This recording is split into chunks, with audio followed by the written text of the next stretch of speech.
G'day, welcome back to the Byte-Sized Bhagavad Gita. Today we are looking at chapter 14, Gunatraya Vibhaka Yoga. As all the, that's translated directly to the yoga of overcoming the three qualities. Each chapter is a different type of yoga. Doesn't mean like a different type of posture or anything like that. Yoga in the way that yoga means union. The different types of union. So, overcoming the three qualities as an effort towards union. Union with what? Oneness, totality, aka Lord Krishna, the Supreme. The qualities. Now, this is a very interesting chapter. In fact, Krishna mentions himself to Arjuna. Knowledge of this chapter, knowledge of the three qualities is what liberates. And for me personally, it has become very, very insightful. And I'm going to explain to you why. I'm going to begin with a bit of a religious connotation and then a individual application of such a capitulation of the three qualities of nature. Now, Western science has divided nature into 52 elements. That isn't to say that nature is just like that, but the more we divide it up, there's many ways to divide up how long's a piece of string sort of thing. The fact is that, we then have to sort of deal with the ramifications of these divisions in practical application. In other words, well, let's say that nature is divided into that which is non-moving, that which is really, really quickly moving, like these birds here, and that which is sort of at a balance, right? All three of which are natural qualities that haven't been tampered with. Even if they were to be tampered with by man, one could argue that man is part of nature, therefore it's not really an interference of its natural state. But, we have to draw the line somewhere for a kind of spiritual purpose.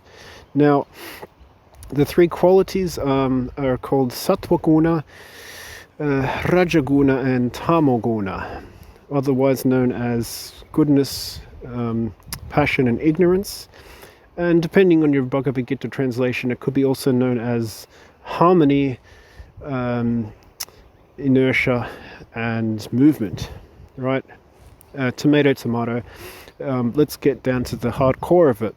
The religion of Hinduism speaks of the Trimurti, which are representatives of the Brahma Murta, creation aspect, Shiva Murta, Shiva, which is the destroyer aspect, and Vishnu, who is the preserver. All three of which are equally important in the creation, maintenance, and dissolution of the universe. In this chapter, Krishna comes and says, those who are not attached to any of these particular qualities are not bewildered at the time of dissolution, right? So, Krishna has come as the expansion of Vishnu, of the sustaining principle, which in and of itself, if you're paying attention, is a lesson to be learned. Shiva representing the tamoguna of the dull, inert nature. Brahma is the creative aspect of the Hinduism, and the preserving aspect is the only aspect of which one when once aligned, can come to understand the Krishna of the world. Okay? So that is to say that, in other religions that perhaps we have grown up with in the West, there's a good association there with the creator deity, like God is a creator, and perhaps some religions have gone to the extent of saying that God is also a destroyer. Okay, but in Hinduism it's different, and it's really beautiful, and it's symbolically expressed by Vishnu, who lies on the causal ocean with his feet being massaged by the goddess of fortune, and out sprung from his navel is the preserver. So the Bhagavad Gita is an updated Hinduism to say that, all right, let's get in touch with the preserving aspect of nature, that which helps things to continue to maintain, to sustain their true nature as they are, whether they're inert or passionate or whatever. Okay, so now you're probably wondering, what's the go with these qualities? Now, for me, why is it important? These qualities, they probably most importantly are faced in the life of an individual by virtue of the fact that they're really real, right? And for a spiritual aspirant,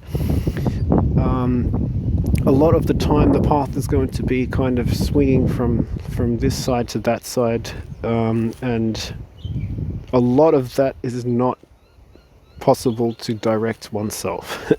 A lot of that is just the natural flow of the world, the understanding that time moves in cycles, and that we have cycles that we can get in tune with, and it's come to be known that we can't always get what we want, and in other words, we have to just sort of reside to that there is something greater than us, in a way.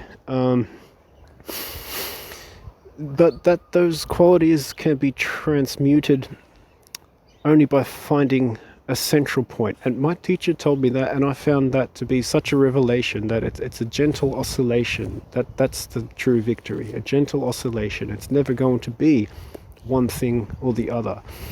So the tamoguna could be spoken of as laziness, inertia, heaviness, dullness, fatigue, slowness, while the rajaguna is expressed by passion and the desire to create and to move and to explore, perhaps to be outgoing, outmoving, heat, it's fire, it's energetic.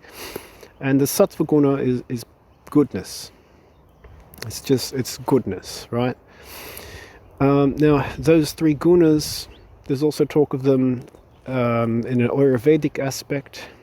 So, in order to overcome a really tamasic sort of nature of the body, then one would go to a kind of rajaguna food of some sort that would ignite passion and spark, and vice versa. So that's a whole other branch in and of itself. That Ayurveda bases itself upon these three principles.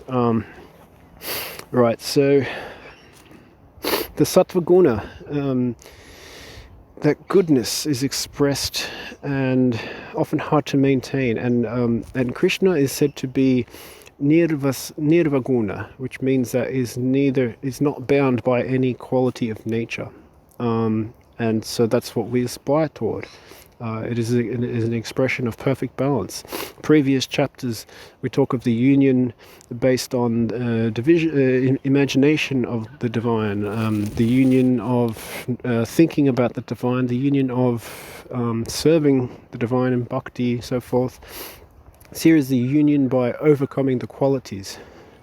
So if you've seen a yogi, you see the magical, like someone who's really in tune with it. There's a kind of unearthly quality about it, that their presence is sort of unearthly. It's gentle, it's mystical, it's difficult to describe. That could be thought of as a being who's living in the sattva guna.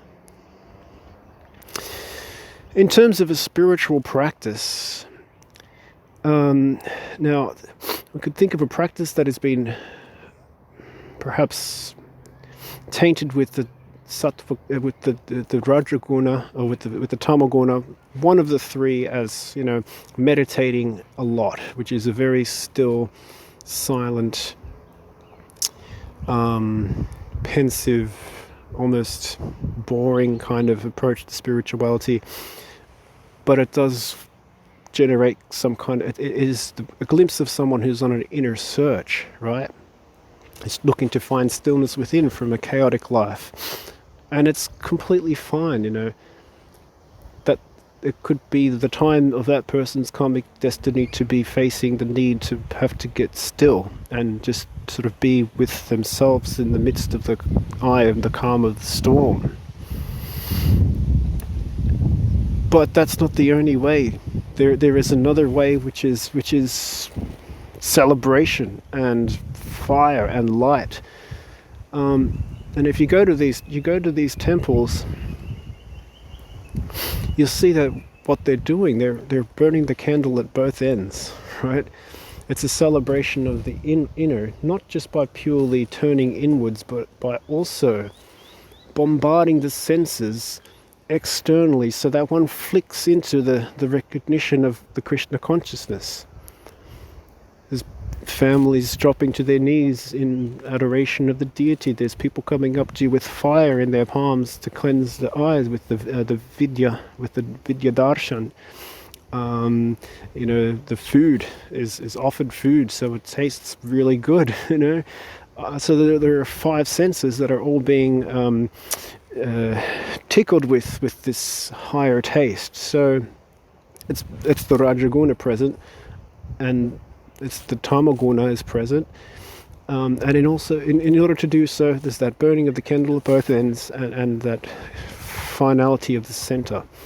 So that is one way to overcome the 3 gunas. That is another way to overcome the 3 gunas, and the knowledge of which liberates. Each has their qualities of, shall we say, their detriment. The mind is very easily attached to something, and that's explained in the 14th chapter, that one who's easy to spiral down or easy to get attached to the ups. Rajaguna goes up, the Tamaguna goes down, and the Sattva-guna is somewhere in the middle. So let's pray that we can attain that kind of centeredness and go with the flow of life, to that which the body demands due to momentum or lack of it, and come to find your center, which is where you can find the inner indweller, who, as Krishna spoken of as indestructible, an indestructible indwelling presence. Peace be unto thee. Hare Krishna.